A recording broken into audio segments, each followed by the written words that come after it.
Good morning, Good Conrad. morning. Conrad and Kathy DeMattias here, and we are coming to you. We want to thank number one. We want to thank you for viewing, and thank you, for subscribing. Woohoo! Yeah, then we're starting to. Every time we get another subscriber, we're like, yay! So we're working on this, and we just want to thank you very much for joining us. Um, we started this video because on December 15th, My Journey to the Center of Love is coming out, which is a book that I wrote about what it was like growing up knowing that you have these special abilities, but nobody understood them. And I would try to tell people the things that I was seeing, and honestly it was very scary for everybody, and nobody knew what to think. So I wound up suppressing everything, which literally the suppression wound up leading to panic attacks and sleeping disorders and things like that.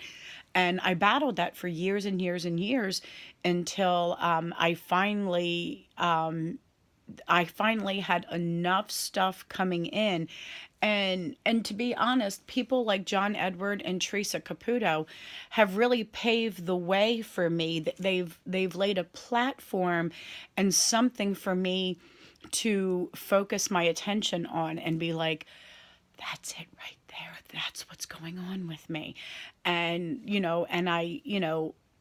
let it took a while for it to all kind of come into my head and gel in my head, Mm-hmm. where I could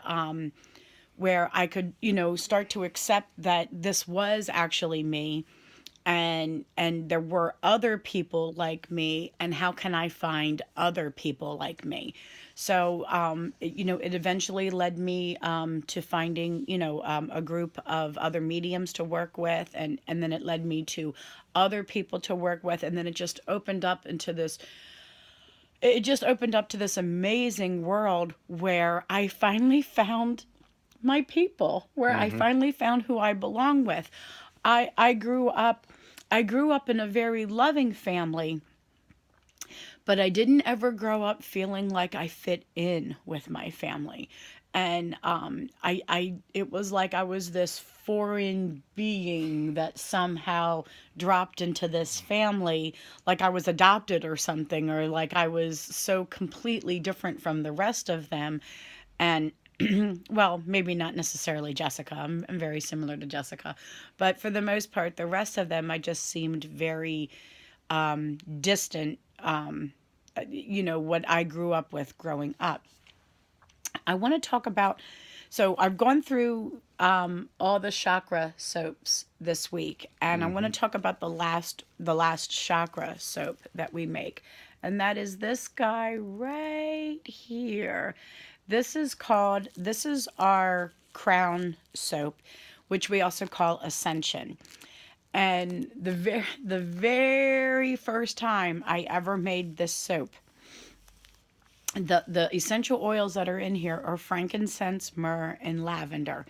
And these particular oils were picked because what I really wanted to do was really just open up the top of the head and really just have this free flowing information coming in from source. And that was the goal.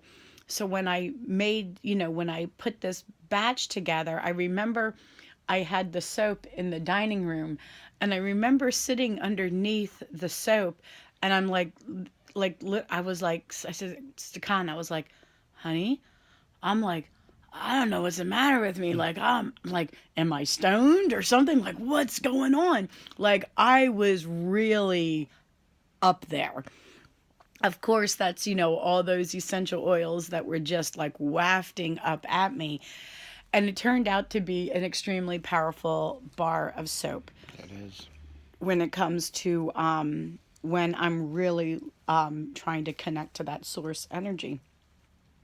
And I find, it to be a powerful soap for people who are struggling with what is source, or what Mm-hmm. is God, or what is energy, or what is my higher power, what is all of that. So I find that it's a very powerful soap to kind of help you through that process, help you finding that process of your truth as far as your spirituality is concerned.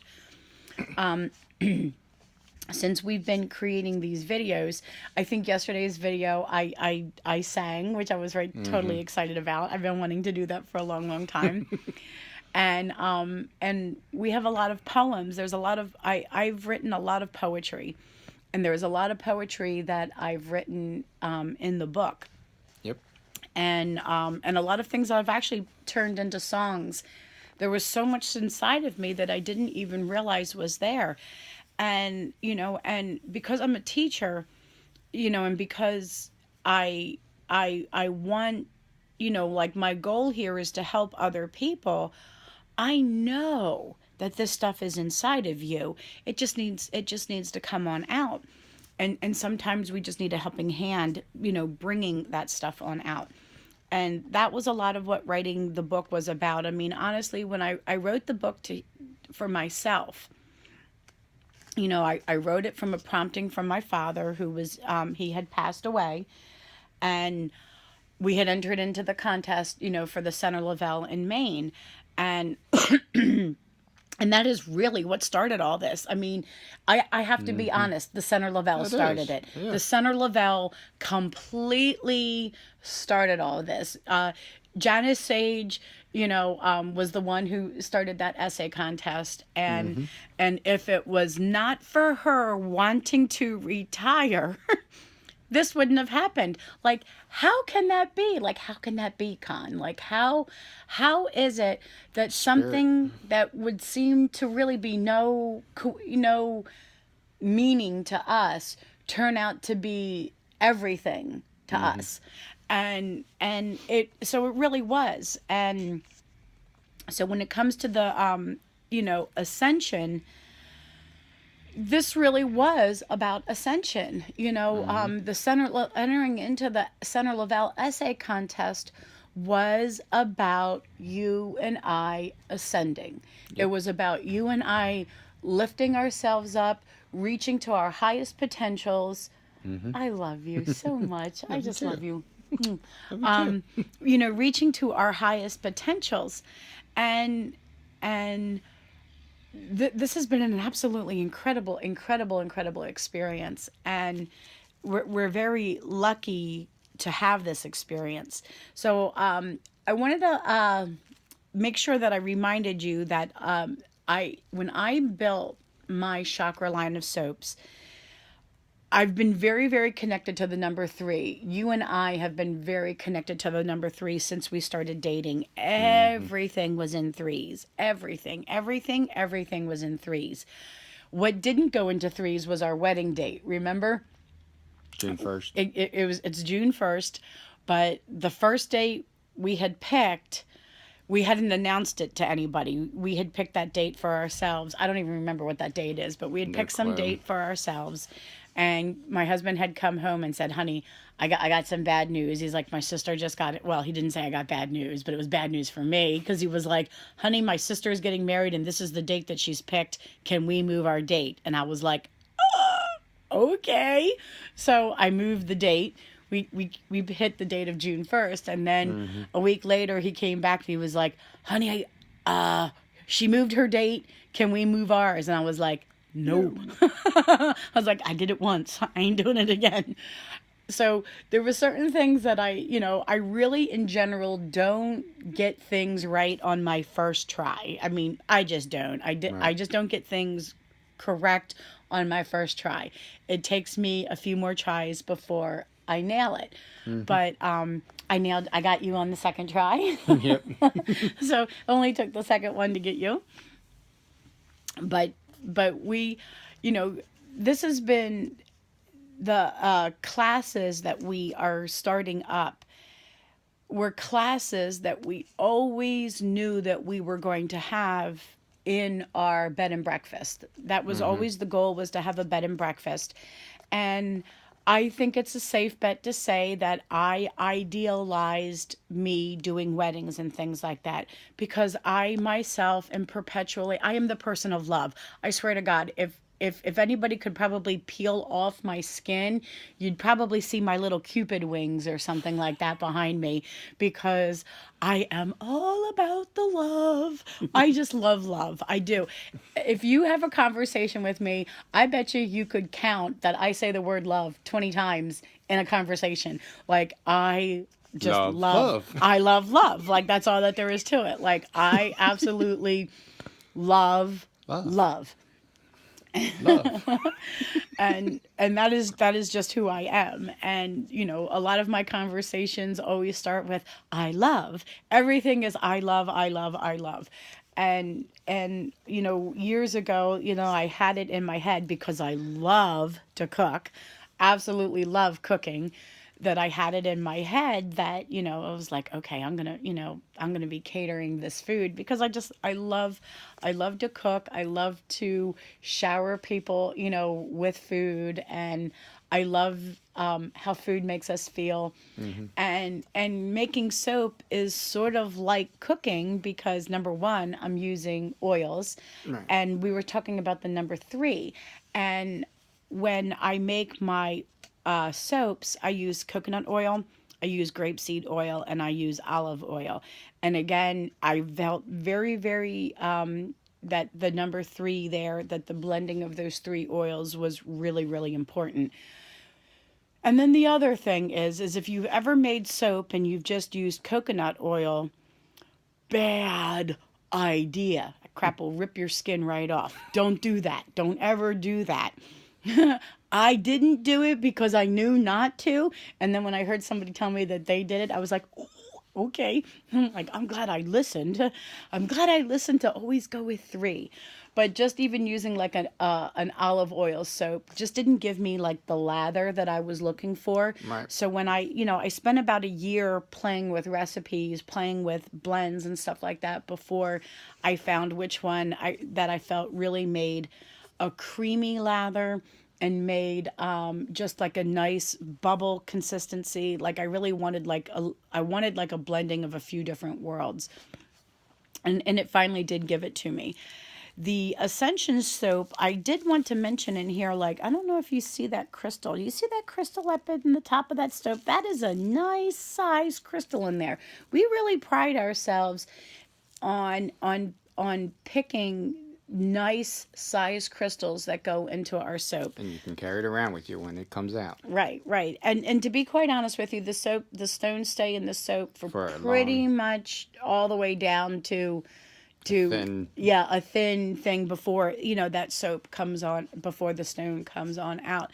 And the idea behind that is, we live in a very busy, very hectic world where we are not taking the time out for ourselves to either have some prayer time or meditation time or just some thoughtful, mindful grounding of ourselves. And when I made these soaps, I did it for that intention, because I had trouble doing that. I know, I'm crazy. What can I say? But I had a really hard time giving myself 20 minutes of prayer or meditation time. And so I made these as a way, because I had no trouble getting in the bathtub. Anybody knows me knows She's a bath girl. I'm a bathtub girl. If I can, twice a day, 3 times a day, which is why I had the hot tub. I figured that would help me with that, because that was the one thing that I would do to give myself 20 minutes of peace. So when I decided to add the soap to it, that was when I was taking my bath up a notch, and turning my bath time into prayer for a time, and using it that way. And for me, it worked. For me, I mean, because let's be honest, I wrote a book, so it worked. Let's be honest, I'm doing these videos, so it worked. It worked. It worked. I somehow managed to use all these tools to somehow build my courage. So that was what, has been what all of this, has been about. There's been a lot of things that this was about. Number one, I just didn't I didn't want any person to suffer like how I suffered, not knowing who I was and who my identity was and what was I here? What was my purpose for on earth? And I, if I were to name my number one purpose, I think the number one purpose on earth is to love. Like, it's got to be like the number one purpose. I truly believe that if you can start your day with love, that you're starting off on a good note. Like, if everything is, starting in the essences of vibrating to a love frequency, you're going to be starting your day off on a really, really powerful note. And that is one of the things that that feels true to me, that resonates to me. So this December 15th, our book, My Journey to the Center of Love, and I always say our because my husband and I share. Like, that's just, what's in my wallet is in his wallet. What's in his wallet is in my wallet. And the intention behind this book was something that I did that I intend fully to share. Yep. So I say our, even though it was me that toiled away, at this computer for this last year. However, my husband 100% supported me in that endeavor. I did. I took, I would have to say, 90% off of work to do this. I really focused a lot of my attention on work. To be honest with you, I exhausted my retirement. Like, I put so much skin in the game for this because I believed in what I was doing and I believed what spirit was telling me to do. I really, truly believe, we know, according to statistics, there's a 52% divorce rate in this country, which basically means half your neighborhood is going to get a divorce. Half your neighborhood. And that is something that really, really speaks to me. Anybody knows me knows that I'm still friends with my ex-husband because we just could not keep it together. We just did not have a good foundation. And when Conrad and I got married, it was something that I wanted to fix. I did not want to go into another marriage without having a good, solid foundation. Matter of fact, and I remember we opted not to do the traditional marriage encounter things that were done because I had done them in my first marriage and it didn't make a hill of beans. Right. So we decided we were doing something different. And I remember somebody handing us their manual and going, you guys should do this. And you and I looked at each other. We went, nah.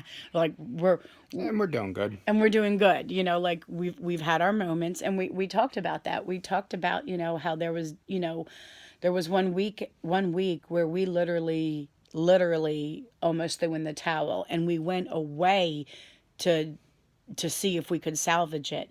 And we did. And we did. Right, we did. And you're just so amazing.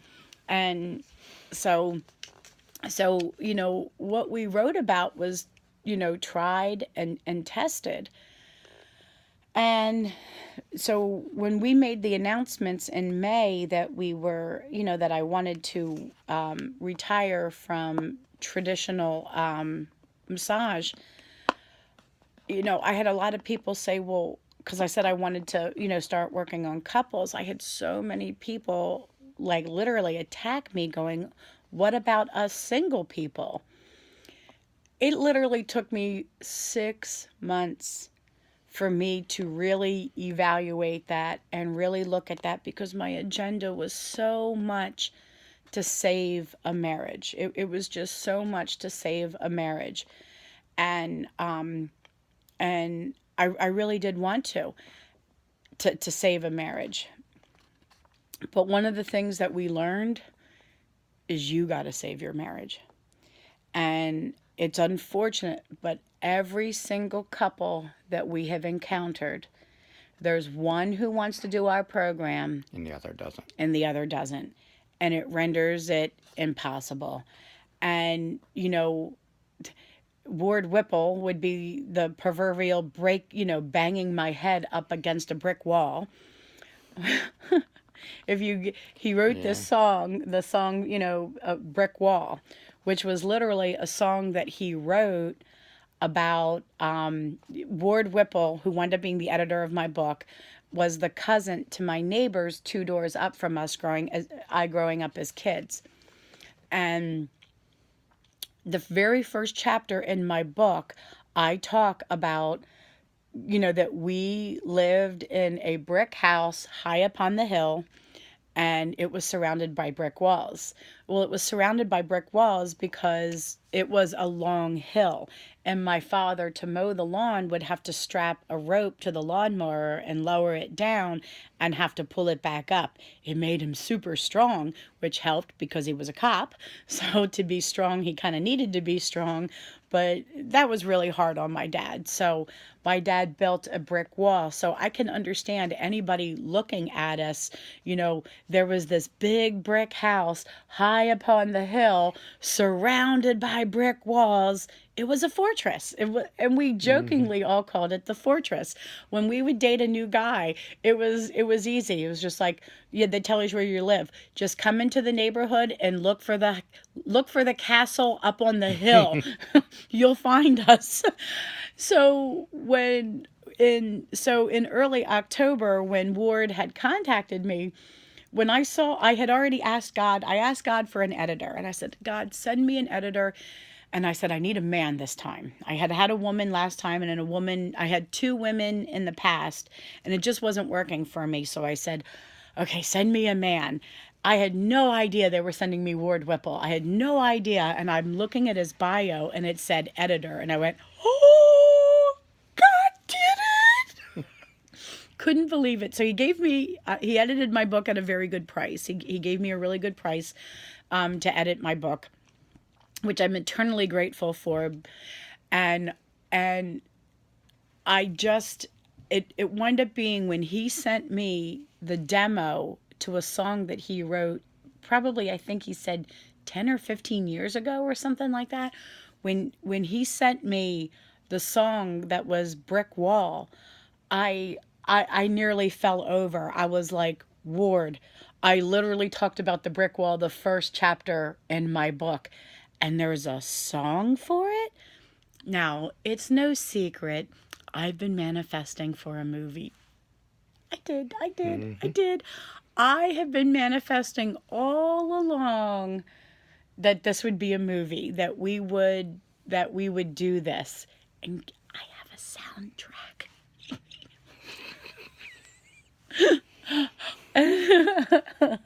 She's goony. I mean, and I think to myself, how does this happen? I mean, if this was not, the breath of spirit coming in, it had to be the breath of spirit coming in. Mm-hmm. And so, it was just the whole thing. This whole thing has been completely magical, and how everything falls into place as we've needed it. And, we've been, I had said, since writing this book, that 90% of my time was devoted to writing this book. And I really only worked about 10%, to be able to do this. So, it was a financial hardship. It was a financial hardship for us. I did, tap my retirement. I hit the last of my retirement in May. So I was provided for. And, and now it's coming up on like, it's almost time to where we're ready, to hit the publish button. Mm-hmm. So we have decided on the price of the book is to be $9.99. There is a reason for Con, what's $9.99? Light workers up your game. Yeah, and angel numbers. Angel numbers. And angel numbers, it means light workers up your game. So for me to put the book at the price of $9.99 is extremely symbolic for me. It is, It is a very, very big spiritual meaning. Would I have wanted to ask more? Of course, I would want to ask more, of course. But it was more important for me to have that vibrational number. So, so I felt that the number, the vibration of that number would carry very, very far. And that was what I wanted to do. So, there's this was the last of our chakra soaps. So some of the videos I'm going to be starting to read like little bits, excerpts from the book, just to clue you in, and those are going to be coming in. We did it today with chapter 1. Chapter 1 was talking about the fortress, the house high upon the hill, and and the fact that Ward Whipple wrote a song that talked about, and it talked about literally about he referenced the girls that lived, like the people behind that brick wall. I think he said when he was talking to me about it, it was like the princesses behind that brick wall. And when he said that, it really threw me for a loop, because at one point, almost named this book The King and Queen of Love. I really almost did that. Almost named it The King and Queen of Love. Matter of fact, what did we do? We bought the domain for it. So we bought the domain for The King and Queen of Love, just because I felt really strongly, about that. But I always reference my husband as the king. I always do, and he And always she's my queen. and and that, just in itself, a prince or a princess is a child. You know what I mean? They're still ruled under their parents. Mm-hmm. A king and a queen, they They have their own life. they have their own life, and so so that really spoke to me. And when I really, really thought about that, and and when I've seen, when I've seen, a lot of couples, you know, that want that king and queen status, yet some of them are still really in princess mode or prince mode, because mommy and daddy are really doing, they're kind of enabling. This is really what's happening. They're kind of, you know, trying to help their children out. And I understand trying to help children out, because I have 3 myself, and I, try to help my children out. But I do try to stay out of their romantic affairs, because it isn't, they've got to make these decisions for themselves. And the one thing that Conrad and I learned, and I think, for us, it was, we know the more darts that got thrown at us in our relationship, what did we do with that? Each time a dart was thrown and we gathered them up. Right, we gathered them up. And we used it to make our relationship stronger. Right. Some people, we had people say, that, we actually had one person say that they would light candles for us to get a divorce. And every time we had an argument, we took that phrase and said, no way, no way, not going to let that define us. And we don't say that in a negative way. I don't say that story to be negative. I say that story because it was empowering. And, I'll never name who said that. However, I'm grateful. I mean, are you grateful that they said that? I'm completely grateful that they said that. That person has no clue that that phrase literally empowered us, that at any moment where we thought we were crumbling, we would go back to that phrase and we'd go, we are not going to let somebody tell us that our love was, that they were betting against it. We're like, So instead of being angry at that, or putting negative, having us, put a negative, spin on that, and we took that as a positive. And so it has been a part of our mentality that when someone says something negative to us, we take that negative comment and we toggle it over to the other side with the intention of making good out of that negative, which I think we see a lot of that in major tragedies around the world. Like, we'll see a major tragedy and then we'll see a lot of good that comes out of that tragedy. You'll see people rise and be the best that they can be in those tragedies. And we have tried to, in our marriage, when something negative has happened, or something that rocks us to our core that is perceived as negative, we really try to examine it and say, what is the good in here? Where's where is the shining star in this story, so that we can focus on the lesson here and extract everything positive that we could from it. And that is what we have done. And I believe that is why we are at where we are at now, is that we truly take a negative and turn it into a positive every single solitary time. Yep.